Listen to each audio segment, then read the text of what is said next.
نام بے نام نامعلوم ایک ویور ہیں ہمارے، ان کی طرف سے جو سوال آیا وہ شامل کرتے ہیں۔ جی، میرا سوال سیٹھی صاحب سے ٹی ٹی پی کے حوالے سے یہ ہے، پاکستان کی انڈیا پالیسی میں کیا چینجز آنے کی توقع رکھی جا سکتی ہے؟ کیونکہ دیکھا جائے تو یہ تو وہی ایسٹس تھے جو انڈیا کے ساتھ اسٹریٹجک مقاصد کے لیے رکھے ہوئے تھے، جبکہ یہ نہیں رہیں گے تو لانگ ٹرم پاکستان کی انڈیا پالیسی میں کیا چینجز آ سکتی ہیں؟ جی مہربانی۔ دیکھیے، پہلی بات یہ ہے کہ طالبان اسٹریٹجک ایسٹس انڈیا کے خلاف کبھی بھی نہیں رکھے گئے تھے، یہ غلط فہمی ہے۔ وہ فریڈم فائٹرز، مجاہدین، وہ اور چیز تھی۔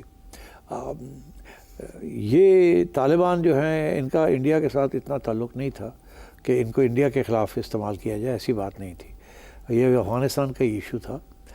البتہ یہ ضرور تھا کہ اگر افغانستان کے اندر طالبان کی گورنمنٹ آتی ہے تو ہم نے کیونکہ ان کو پناہ بھی دی ہے، تھوڑی بہت مدد بھی کی ہے امریکہ کے خلاف، تو وہ شاید ہمارے ساتھ ان کا تعاون اچھا رہے، اینڈ ایک قسم کی ڈیپتھ مل جائے گی ہمیں، ایک فرینڈلی کنٹری بیہائنڈ اس۔ مگر وہ نہیں ہوا بیکاز ہم سے بہت سی غلطیاں ہوئی ہیں۔ There is no point in going over that now, but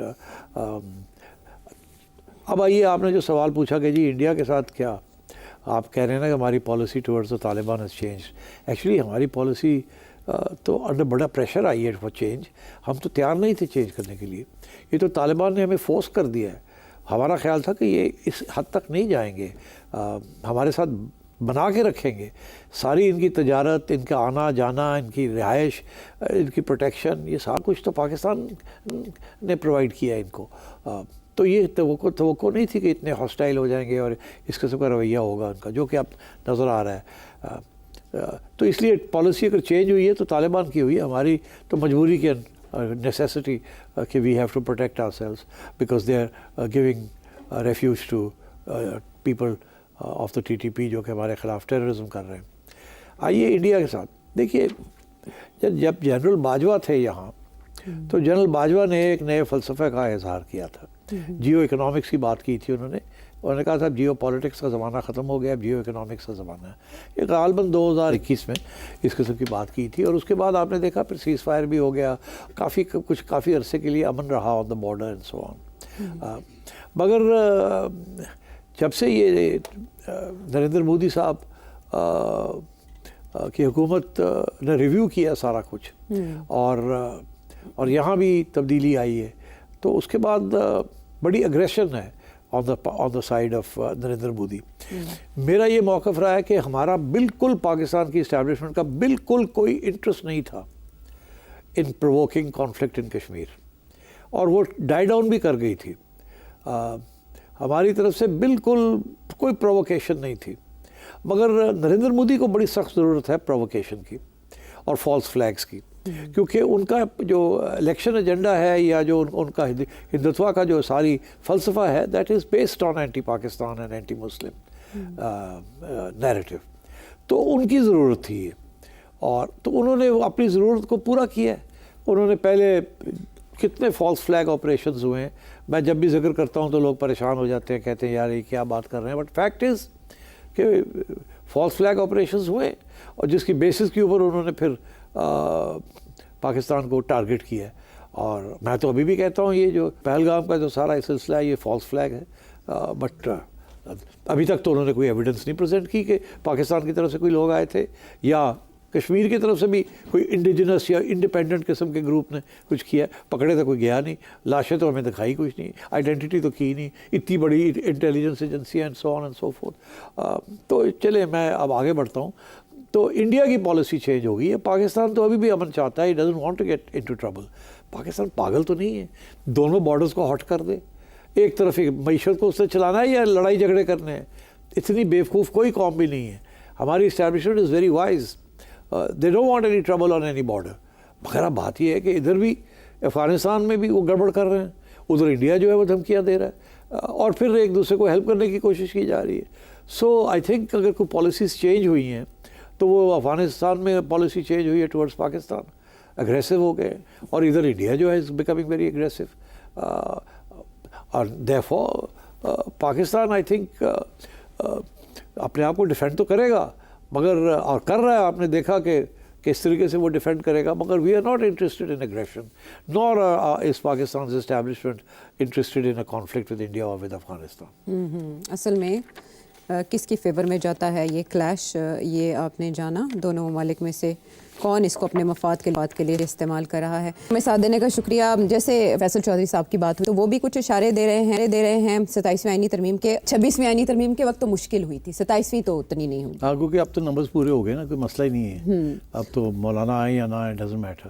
تو اس لیے یہ اس میں وہ چیزیں جو رہ گئی تھیں اور کچھ نئی چیزیں آئیں گی اس میں عدالتیں, ان کی حیثیت کیا ہے, کانسٹیٹیوشنل بینچز ہیں یا کانسٹیٹیوشنل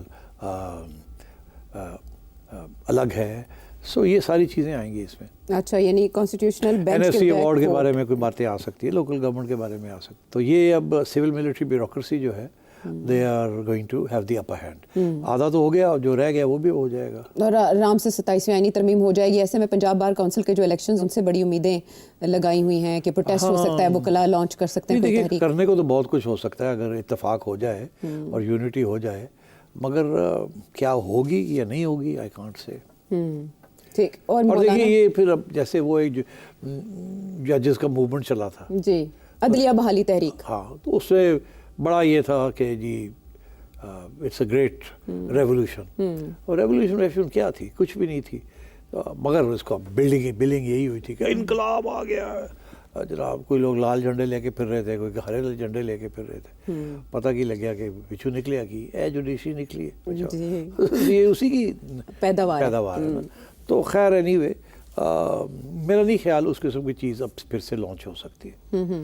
اور اس کی صرف ایک وجہ, جس قسم کا کریک ڈاؤن آیا ہے اس کے بعد گنجائش بڑی کم رہ گئی ہے پروٹیسٹ کرنے کی. اور اس کا ریزن پاکستان تحریک انصاف بھی بنی ہے. ظاہر ہے انہوں نے تو یہاں تک پش کیا ہے. اگر اتنا نہ پش کرتے ایکسٹریمزم تو پھر اتنی نہ ہوتا, مضبوطی نہ اتنی ملتی. اور ایسے میں مولانا کے ارادے کیا ہیں؟ وہ اسلام آباد آنے کی بات کر رہے ہیں کہ مولانا کے ارادے نیک ہی ہیں, اتنے نیک ارادے ہیں. بس یہ وہ چاہتے ہیں کہ انہیں کوئی تھوڑی بہت لفٹ مل جایا کرے, انہیں کوئی جو مسئلے ہیں ان کے وہ پورے ہو جایا کریں. اور مگر وہ ڈیسٹیبلائز نہیں کریں گے بالکل. اگر یہ آپ سمجھتے ہیں کہ وہ لانگ مارچ کریں گے اور اسلام آباد, یہ ہوگا نہیں, ایسے نہیں ہوگا. اور مگر ویسے وہ اپنی آزاد خیال رکھیں گے اپنا, اور جہاں ضرورت پڑے گی وہاں بات بھی کریں گے, احتجاج بھی کریں گے. مگر کیا وہ ڈیسٹیبلائز کریں گے اس سارے ارینجمنٹ کو؟ نہیں. جی, وہ افورڈ نہیں کر سکتے اس کو. بہرحال ان کے جو بیانات ہیں وہ پالیٹکس بھی ایسی نہیں ہے. وہ وائلنس کی طرف, تشدد کی طرف, لڑائی جھگڑے کی طرف نہیں جاتے. ان کی ہمیشہ یہ کوشش ہوتی ہے کہ جمہوری راستہ اختیار کیا جائے, 73 کے آئین کے تناظر میں بات چیت کر کے نیگوشیٹ کر کے بات چیت آگے بڑھائی جائے. ہی از اے ٹرو ڈیموکریٹ. چلے, یہ تو بڑی اچھے کمپلیمنٹ مل گیا. اور ویسے بھی وہ گملہ بڑے کم لوگ ہیں بائی دی وے. ہاں, مولانا ہیں. اچھا, باقی کم لوگوں کے حوالے سے بھی ہم کبھی آپ سے نام لیں گے کہ آپ کن کو ڈیموکریٹک سمجھتے ہیں, یا کوشچن بھی آپ سے پوچھا جا سکتا. تو جب بات کوشچنس کی ہو گئی تو ہم سب کر لیں تاکہ لیفٹ آؤٹ فیل نہ کریں نا ہمارے ویورز. اور سب سے پہلے ہم دبئی چلتے ہیں جاوید اقبال صاحب کے پاس. موجودہ حکومت جب آئی تھی پی ڈی ایم, تو آپ نے اس وقت کہا تھا کہ 1.5-2 سال یا 2.5 سال میں حالات ٹھیک ہو جائے گا, اکانومی بہتر ہو جائے گی, سارے معاملات ٹھیک ہو جائیں گے. لیکن ابھی پچھلے ہفتے آپ نے کہا ہے کہ جو حالات ہیں وہ اسی طرح 2-3 سال ایسے ہی رہیں گے. تو یہ تھوڑا سا فرق بتائیں گے؟ اس وقت آپ نے یہ بات کیوں کی تھی بہتر ہو جائیں گے, لیکن ابھی آپ کہہ رہے ہیں کہ نہیں ہو رہا ہے, تو تھوڑا سا پلیز بتائیں گے اس کے بارے میں. جی ضرور بتاؤں گا. میرا خیال ہے آپ نے غلط اس کا انٹرپریٹیشن کی ہے. میں نے یہ کہا تھا کہ یہ بحث چھڑی تھی نون لیگ کے اندر, کیا ہمیں حکومت لینی چاہیے یا نہیں لینی چاہیے, کس قسم کے حالات ہیں. تو وہاں ایک رائے یہ تھی کہ ہمیں حکومت نہیں لینی چاہیے بیکاز IMF کا پروگرام جو ہے وہ کرنا پڑے گا, اور اس کے ساتھ بڑی سختی کرنی پڑے گی اور لوگ ناراض ہو جائیں گے. اس کے علاوہ چارہ کوئی نہیں ہے, ڈیفالٹ کی سچویشن ہے. یہ مفتاح اسماعیل صاحب اور ان کے ساتھی اس قسم کی بات کر رہے تھے, اور وہ صحیح بات کہہ رہے تھے. اور میاں صاحب بھی, نواز شریف صاحب کا بھی یہی موقف تھا کہ ہمیں شاید حکومت نہیں لینی چاہیے, اور اگر پیپلز پارٹی لیتی ہے تو لے, نہیں تو ہمیں نہیں لینی چاہیے, یا کوئی ٹیکنوکریٹک بناتے ہیں تو بنانے دیں. مگر پھر شہباز صاحب اور لوگوں کا یہ موقف تھا کہ نہیں, ہمیں لینی چاہیے اور ہمیں PDM حکومت جو ہے چلانی چاہیے, اور اس کے بعد ہم 1-2 سال کے اندر معیشت کو ٹھیک کر لیں گے. ابھی تکلیف ہوگی, اس وقت ٹھیک ہو جائے گی, پھر اس کے بعد ہم الیکشن بھی جیت جائیں گے, and then we are in for the good ride. یہ میرا موقف نہیں تھا, یہ میں آپ کو بتا رہا تھا کہ کیا صورت حال ہے. میرا موقف اس وقت یہ تھا کہ حکومت نہیں لینی چاہیے ان کو, اور کیونکہ یہ 1-2 سال میں معاملہ حل نہیں ہونے والا. IMF کا پروگرام بڑا سخت پروگرام ہے, اور وہ بھی کہ جی 11 مہینے 9 مہینے رہ گئے ہیں اور آپ اس کے اندر جس قسم کے اقدامات کریں گے آپ تو اڑ جائیں گے عوام کے اندر. وہ تو سب کو بھی پتہ تھا. تو اور بائی دا وے اب کیا ہوا اس الیکشن میں وہ خیر آپ جانتے ہی ہیں. تو اس لیے میرا یہ اپنا موقف فرق تھا, یہ نہیں تھا کہ جی ان کی حالات بہتر ہو جائیں گے. یہ ان کا کہنا تھا ایک گروپ کا کہ یہ ہم بہتر کر لیں گے. اب کیا وہ بہتر کر سکیں یا نہیں کر سکے, ابھی تک IMF کا پروگرام چل رہا ہے, بڑی سختی ہو رہی ہے ابھی تک آپ دیکھ رہے ہیں. اور کیونکہ جو کرائسس ہے وہ بڑی گہری کرائسس ہے, اتنا آسانی کے ساتھ یہ معاملہ نہیں طے ہو سکتا. اور آج ابھی گورنمنٹ کی طرف سے آوازیں نکل رہی ہیں کہ جی ہم نے مہنگائی کو بھی روک لیا, ہم نے IMF کا پروگرام بھی لے لیا, ہم نے ٹیکسز بھی بڑھا دیے, سب کچھ کر دیا, مگر گروتھ نہیں ہو رہی. غربت بڑھ رہی ہے, پریشان ہوئے ہیں سارے کہ جی گروتھ نہیں ہو رہی 2-2.5% پہ, یہ تو پاپولیشن گروتھ اس سے زیادہ ہے, تو کیسے اس کو چلائیں گے اس ملک کو. اور اوپر سے پھر انٹرنل اسٹیبلٹی جو ہے وہ بھی نہیں مل رہی, فورن انویسٹمنٹ نہیں آ رہی, تو پرابلمس تو بڑھ گئے ہیں نا. تو اس طریقے سے جیسے یہ سوچ رہے تھے وہ تو ہوا نہیں. اور میرا خیال ہے ابھی شارٹ ٹرم میں امکان بھی نہیں ہے کہ یہ کوئی مشکلات کا سامنا کر لیں گے اور کوئی سہولتیں آ جائیں گی عوام کے لیے. بٹ یہ ضرور ہے کہ ان کے پاس 3 سال اور ہیں اور ان کا کوئی ارادہ نہیں ہے اس سے پہلے جانے کا. اور میرا خیال ہے اگر کسی کے سوچ ہے کہ ہم ان کو نکال دیں گے وہ بھی غلط فہمی ہے. تو 3 سال کے بعد کیا ہوتا ہے, کیا یہ اکنامک اسٹیبلٹی آ جائے گی, اس کے بعد گروتھ ہونی شروع ہو جائے گی, انویسٹمنٹ آنی شروع ہو جائے گی, ڈیفیکلٹ ٹو سے, بیکاز ایک طرف ٹینشن ود افغانستان, دوسری طرف ٹینشن ود انڈیا, تیسری طرف یہ complications in the middle east جس میں آپ بھی کود گئے. I think it's going to be tough.